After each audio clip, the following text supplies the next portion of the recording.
Le Premier ministre Abiy Ahmed a inauguré hier matin le nouveau corridor reliant la base d'Ntoto à Arat Kilo Plaza à Addis Abeba.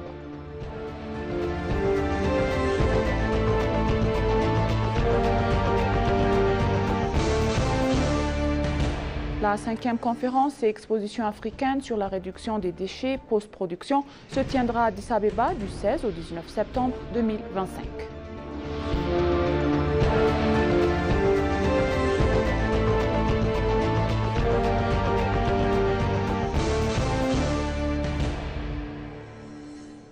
Bienvenue chers téléspectateurs, c'est Moïda Gadamo avec le journal du lundi 4 août 2025. Restez avec nous. Le Premier ministre Abiy Ahmed, accompagné de membres du Conseil central du Parti de la Prospérité, a inauguré hier matin le nouveau corridor reliant la base d'Ntoto à Arat Kilo Piazza à Addis Abeba.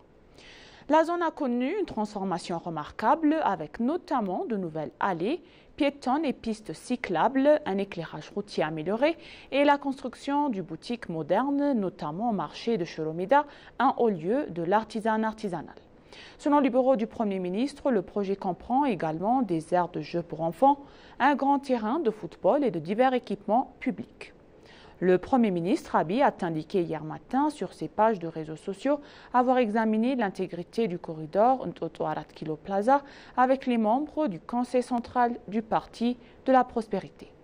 Nous avons examiné l'ensemble du parcours du développement du corridor de Ntoto Arat Kilo Plaza qui a été achevé, dévoilant une autre section de notre chaîne urbaine qui a subi une grande transformation, a déclaré le Premier ministre.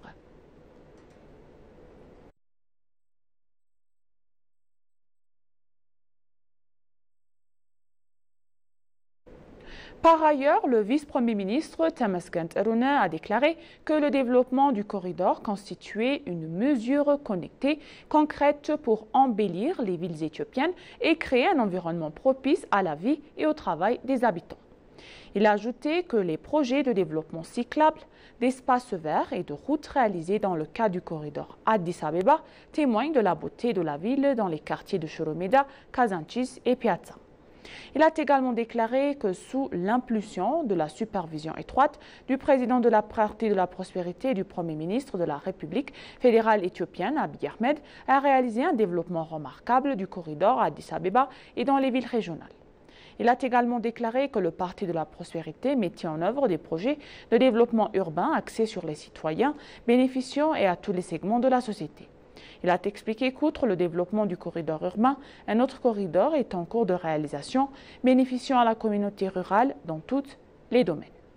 Le vice-premier ministre a également déclaré que l'initiative de développement des corridors urbains et ruraux crée un environnement favorable au bénéfice de tous les citoyens.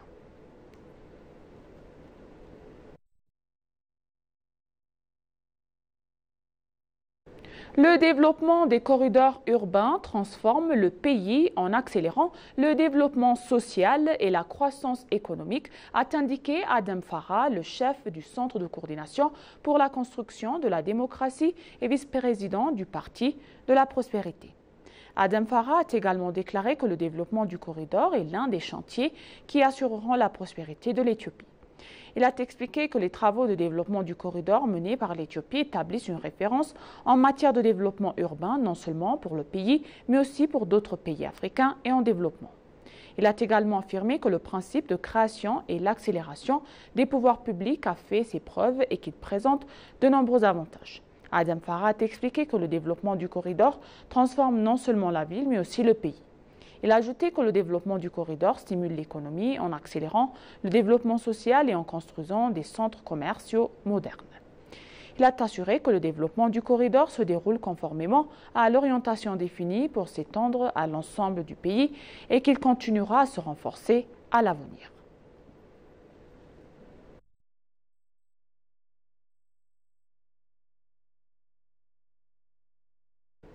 La maire d'Addis Abeba, Adanet Chabebe, a annoncé hier l'inauguration et la mise en service du corridor 4 de Arat Kilo, Ntoto, construit dans le cadre de la deuxième phase du développement du corridor d'Addis Abeba.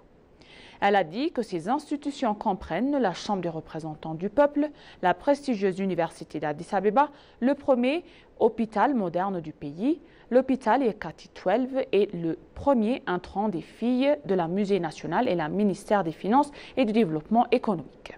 La largeur de la chaussée, initialement de 32 mètres avant l'aménagement du corridor, a été portée à 42 mètres, a-t-elle précisé.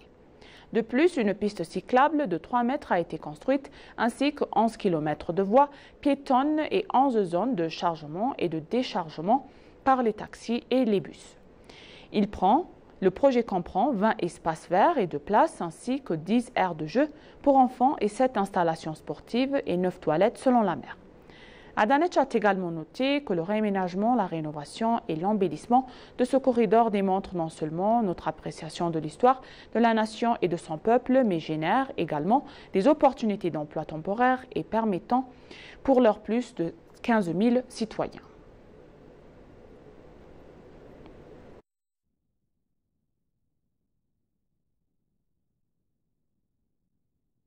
L'ambassadeur Beranous Agaye, ministre d'État des Affaires étrangères, ainsi que les dirigeants des institutions concrétées, les ambassadeurs et personnels ont planté hier les arbres à Dredwa. Ils ont également effectué des activités de bénévolat, en plus de visiter les travaux de développement menés à Dredwa hier. L'ambassadeur Beranous Agaye, ministre d'État des Affaires étrangères, a déclaré que les travaux de développement axés sur la population menés à Dredwa illustreront la manière dont un pays prospère peut être construit.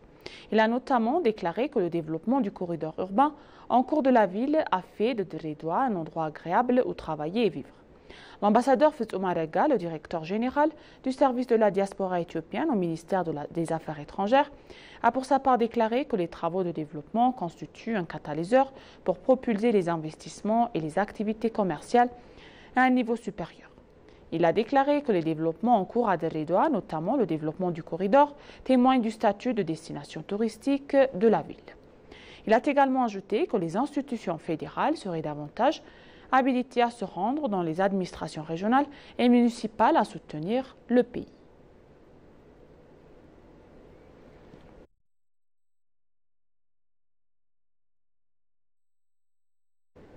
Dans un entretien exclusif avec l'ENA, la PDG et directrice exécutive du Pacte mondial, selon Sonja Jambo, a indiqué qu'il existe un important potentiel inexploité en matière de production alimentaire, d'utilisation des terres et d'investissement en capital en Afrique, où la population jeune et les innovations connaissent une croissance rapide. Lors de sa visite à Mojo cette semaine, la PDG et directrice exécutive a constaté les avantages de l'agriculture en grappe qui regroupe les petits exploitants agricoles pour améliorer l'accès à des semences de qualité ou donner du marché au soutien agricole. Selon elle, le modèle a permis des progrès visibles dans les chaînes de valeur au blé et la banane qui a démontré comment les efforts collaboratifs peuvent produire des résultats tangibles. Elle a souligné que le secteur privé africain jouera également un rôle clé dans le soutien de la zone de libre-échange africaine. Ojimbo a déclaré et rappelé à l'investissement davantage à une agriculture résiliente au changement climatique, notamment dans les semences, les technologies et les infrastructures afin de protéger les systèmes alimentaires contre les futures perturbations liées au climat.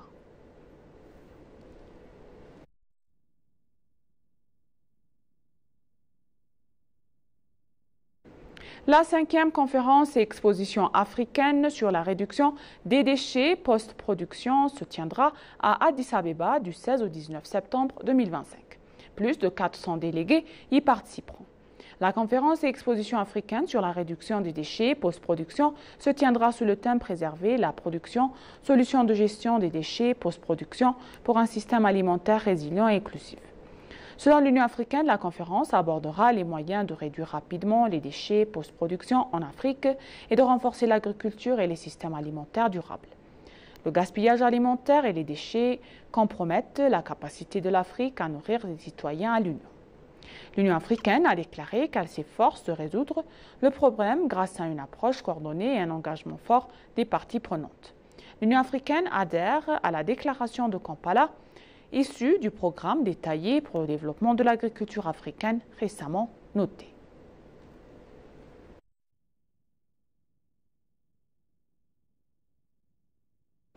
Et pour conclure le journal donc, l'expansion des installations sportives dans la capitale nous a permis d'améliorer nos performances sportives et de préserver notre santé en pratiquant des activités physiques à proximité selon les athlètes de l'équipe santé.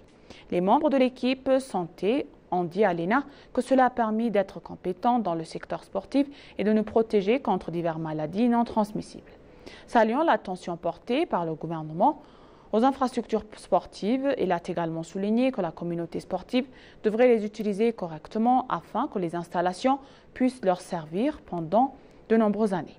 Ils ont ajouté que les infrastructures sportives construites dans la capitale grâce à l'attention du gouvernement qui ont grandement contribué au développement du football et d'autres sports dans le pays.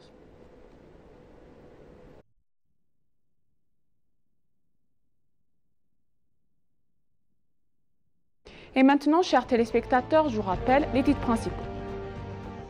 Le Premier ministre Abiy Ahmed a inauguré hier matin le nouveau corridor reliant la base d'Untoto à Arat Kilo Plaza à Addis Abeba.